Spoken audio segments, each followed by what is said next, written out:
Hey guys, welcome back to Plant-Based 4-in-1. My name is Matthew. I know the name was Plant-Based Ninja, now Plant-Based 4-in-1. I'm so confusing, aren't I? Yeah, kind of sort of am, aren't I? Well, I didn't really like the name of it. Maybe I did for a minute. I just wanted to try it, see if it resonated with me. It didn't. I'm not quite sure how long the name was on here, but it's back off. So Plant-Based 4-in-1, Plant-Based Space 4-in-1. Here to give information, folks, and my truths, okay? At the age of 50 plus, I have picked up some information, still am. You continually learn. Over the past 10 years has been a beautiful, fun experience. Right now in my life, I'm med-free, pain-free. This past 2 weeks, the reason why I was gone is I had a big loss in my family. It affected me big time. It's always going to affect me, and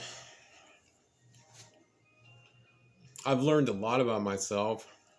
Things I probably wish I had never had to learn, but good and bad, maybe all good. Yeah. And inflammation, with the stresses, I got some inflammation. Just kind of let you know what I mean by that. My inner left hip started hurting me. I felt some pain there. And on my left foot, my inner pinky toe had some pain. And immediately, because I've been doing this a while, guys, I knew that those pains were from stress causing inflammation, and I had to also I let myself get dehydrated quite a bit. I'm very, very not happy about that, but it is what it is. And dehydration plus the stresses, major stress, it caused the inflammation. But the last couple of days I've been drinking my 3 gallons of water, and the pain is gone. Whatever pain that you're experiencing right now, I want you to know that I'm 98% sure that pain that you're experiencing can be gone within, oh my goodness. It just depends on your lifestyle, but if you're not eating a plant-based diet and you start eating a plant-based diet, your pain can be gone. It just dependent. Obviously, this isn't medical advice, but I've seen them disappear within 6 weeks. I've seen people come off all their meds within 6 weeks. I saw Darlene, my fiance. She came off of. If you haven't been here and you don't know this, it's important for you to know. She came off her metformin. She came off her thyroid medicine, her high blood pressure, her water pill. And the reason why was because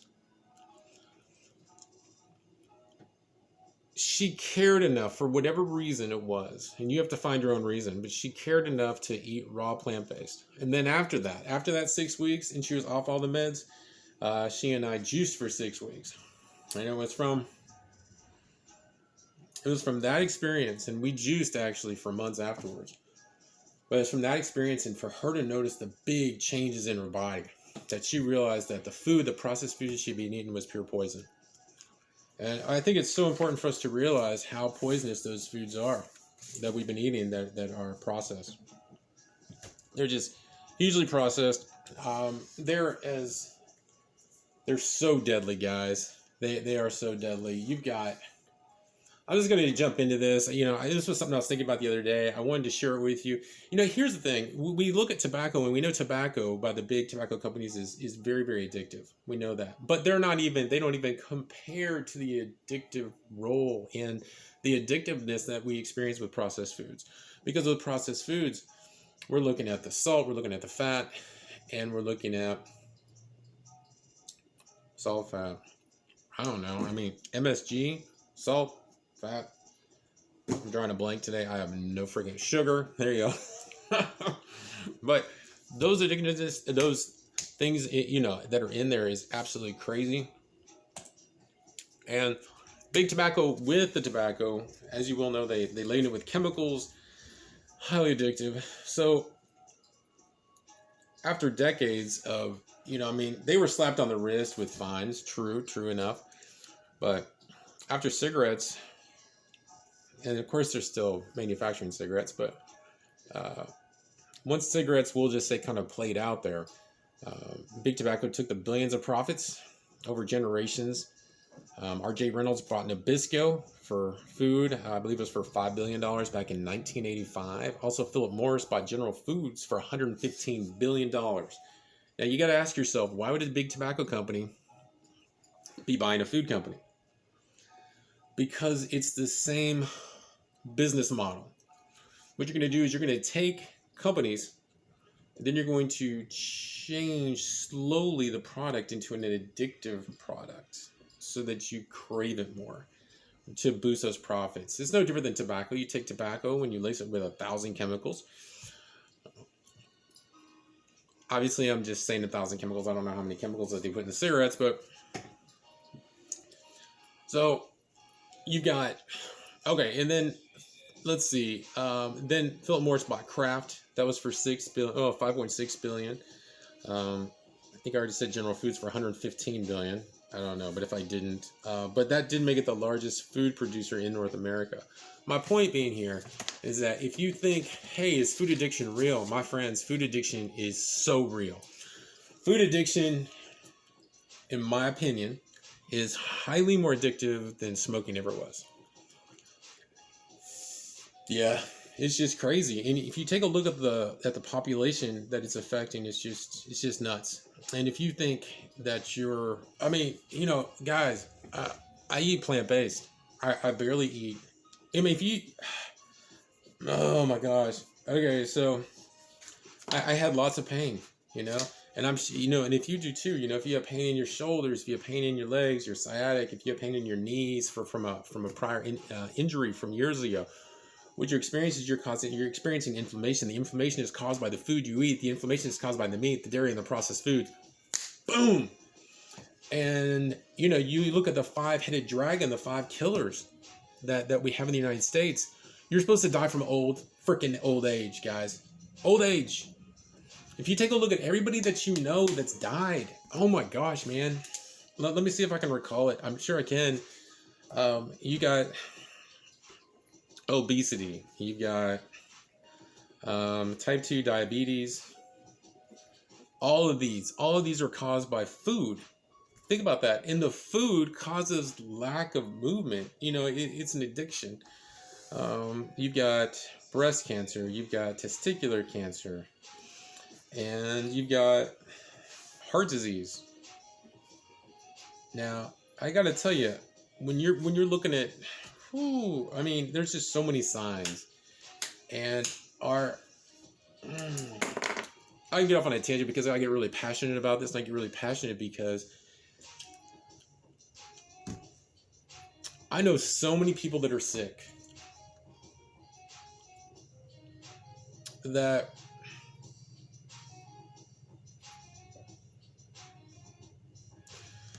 they're caught in the mind frame.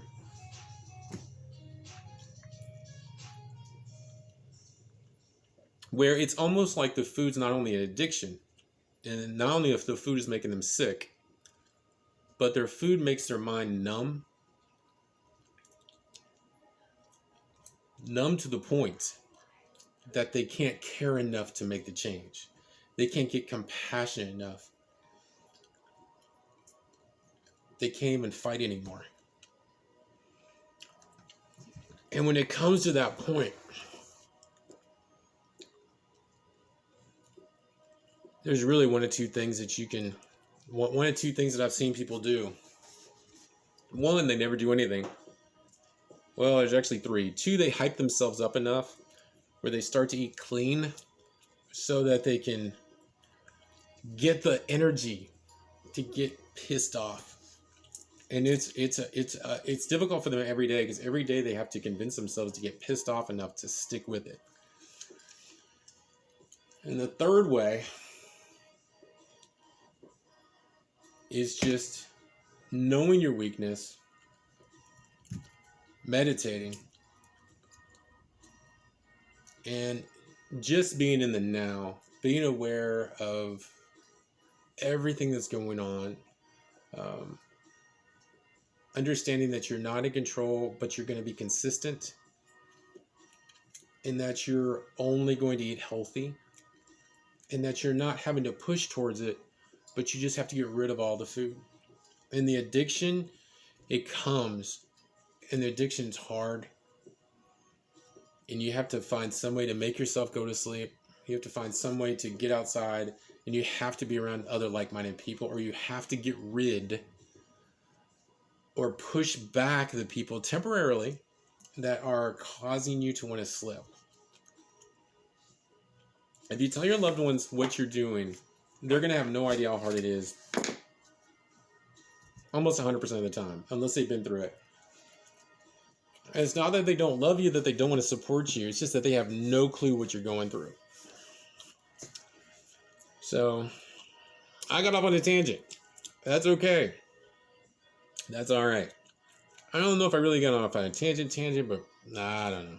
But I am glad to be back. I know it's been a little while since I've as I said, it's been close to like 2 weeks.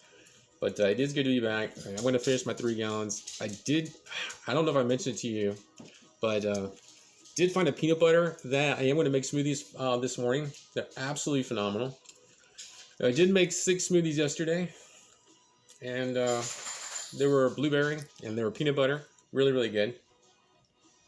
So yeah, so it is good to be back. Am I feeling my flow yet? No, I'm not. No. Have I done all my workout today? No, I haven't. Will I finish it? Yes, I will. I will finish it. I'm trying to get back. Life will either happen to you or you have to make life happen. Where you end up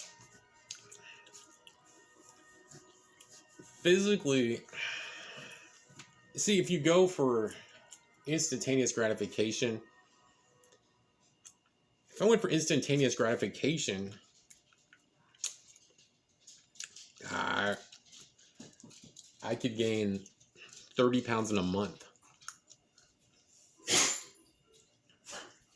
Because drugs and addiction. I mean, food's an addiction. But if I want to be pain-free, if I want to feel good, if I want to go out running with my dogs, pain-free, man, it feels so good.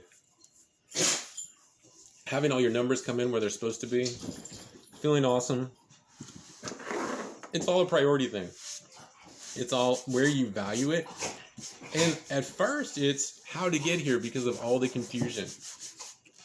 That's why I made this channel.